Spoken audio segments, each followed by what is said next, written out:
Hello everyone, this is Sheikh Noman. आप देख रहे हैं स्टार न्यूज़ एक्सप्रेस। प्लीज़ हमारे चैनल को लाइक करिए, सब्सक्राइब करिए और शेयर करिए। Hi everyone, you're watching Star News Express. Mobile testing bus for COVID-19 was inaugurated in Charminar constituency.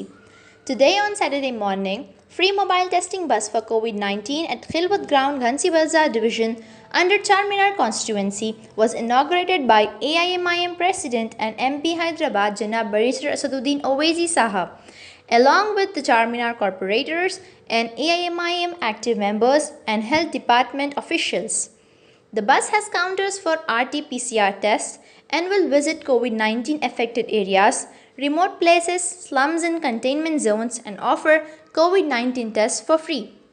Thanks for watching and do subscribe our channel. आज मुताल्लिक़ा रुकन assembly जनाब मुमताज़ अहमद खान साहब की नुमाइंदगी पर हल्क़े असम्बली चारमीनार खिलवत ग्राउंड में कोविड-19 के टेस्टिंग के लिए एक मोबाइल गाड़ी का यहाँ पर इंतज़ाम किया गया और उसका इफ्तिताह भी MLA साहब ने किया है। मेरी मीडिया के ज़रिए से आवाम तक एक पैगाम मैं पहुँचा रहा हूँ, गुजारिश कर रहा हूँ कि आप तमाम से गुजारिश है कि आप ये कोविड-19 के वायरस के सिलसिले में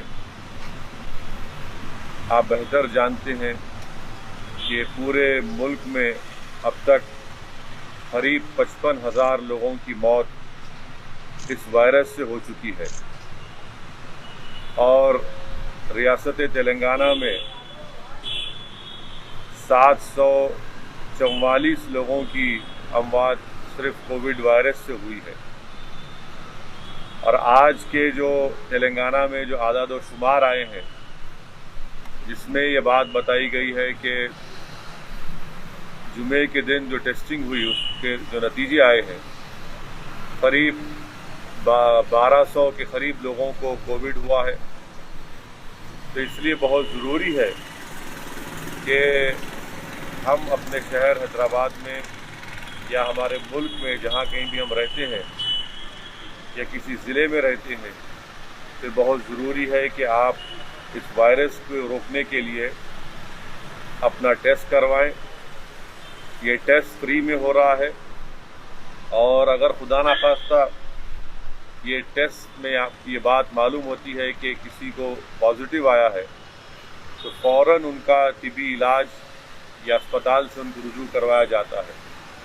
तो मेरी आप तमाम से ये गुजारिश है कि ये कोविड-19 का वायरस हमारे दरमियान में है और इसको रोकने के लिए सबसे अहम काम जो हम सबको मिलकर करना है, जो मैं बार बार कह रहा हूँ, वो ये है कि हम अपना टेस्ट करवाएं और टेस्टिंग से ही हम इस वायरस को रोक सकेंगे। मैं आप तमाम से गुजारिश कर रहा हूँ कि ये जो सहूलत आज मुताल्लिक़ा मजलिस इत्तेहादुल मुस्लिमीन के रुकन असम्बली की नुमाइंदगी पर खिलवत ग्राउंड में शुरू किया गया है।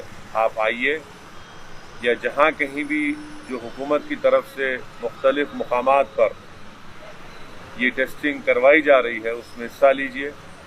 और कोविड वायरस को रोकने के लिए और एक और अहम बात यह है कि आप इस बात को समझिए कि ये कोई मायूब बात नहीं है कि अगर किसी को वायरस होता है, वायरस किसी को भी हो सकता है, क्योंकि ये पूरे मुल्क में, पूरी रियासत में, तकरीबन पूरी दुनिया में फैल चुका है।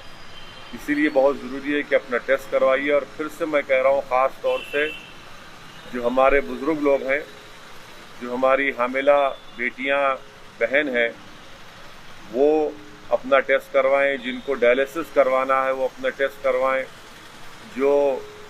जिनको कार्डियक प्रॉब्लम है, क़ल्ब के अमराज का इलाज हो रहा है, जिनके फेफड़ों का इलाज हो रहा है या कैंसर का इलाज हो रहा है, वो ज़रूर अपना टेस्ट करवाएं, क्योंकि खुदा ना खास्ता अगर उनको पॉजिटिव होता है तो फिर उनकी सेहत बहुत ज़्यादा ख़राब हो सकती है। और मैं तीसरी बात ये कहना चाहूँगा आप तमाम से कि आप जब कभी भी अपने घर से बाहर निकलेंगे, मेरी आपसे गुजारिश है, प्लीज़ आप अपने चेहरे पर मास्क लगा कर निकलिए। ये बहुत ज़रूरी है। अफसोस की बात यह है कि बहुत से लोग जो रास्ते में रोड पर नज़र आते हैं वो मास्क नहीं लगा रहे हैं। ये आप वायरस को दावत दे रहे हैं अपने करीब आने के लिए। मास्क को पहनना बहुत ज़रूरी है, सोशल डिस्टेंसिंग को बरकरार रखना बेहद ज़रूरी है, और टेस्टिंग करवाना ये भी बेहद ज़रूरी है। तो मेरी आपसे गुजारिश है कि इन तमाम चीज़ों पर गौर करिए और याद रखिए कि अगर आप ज़रा सी भी कोताही और काहिली करेंगे और इस वायरस का टेस्टिंग नहीं कराएंगे या इसका सही वक्त पर इलाज नहीं शुरू करेंगे तो खुदा ना खास्ता आप अपनी जान को भी खो सकते हैं, या फिर गैर ज़रूरी आपको अस्पताल में शरीक होकर अगर आप प्राइवेट हॉस्पिटल में चले गए तो लाखों रुपये के अखराजात वहाँ पर आपको बर्दाश्त करने पड़ेंगे। तो इसलिए बहुत ज़रूरी है कि प्लीज़ आप टेस्टिंग करवाइए, मास्क पहनिए, अपने हाथ को धोते रहिए, अपने बुज़ुर्गों का, अपने बीमार लोगों का ख्याल रखिए, और हम सब मिलकर इंशाअल्लाह ताला इस कोविड वायरस को रोकेंगे। और हम अल्लाह से दुआ भी करते रहेंगे कि अल्लाह सुब्हाना व तआला अपने फजल करम से अपने जलाल को जमाल में तब्दील करके इस मुल्क से और इस पूरी दुनिया से अल्लाह इस वायरस को उठा ले। अगर आपको हमारी न्यूज़ पसंद आई है तो सब्सक्राइब ज़रूर करिए और बेल आइकन दबाइए ताकि हमारी न्यूज़ सबसे पहले आप तक पहुंचे।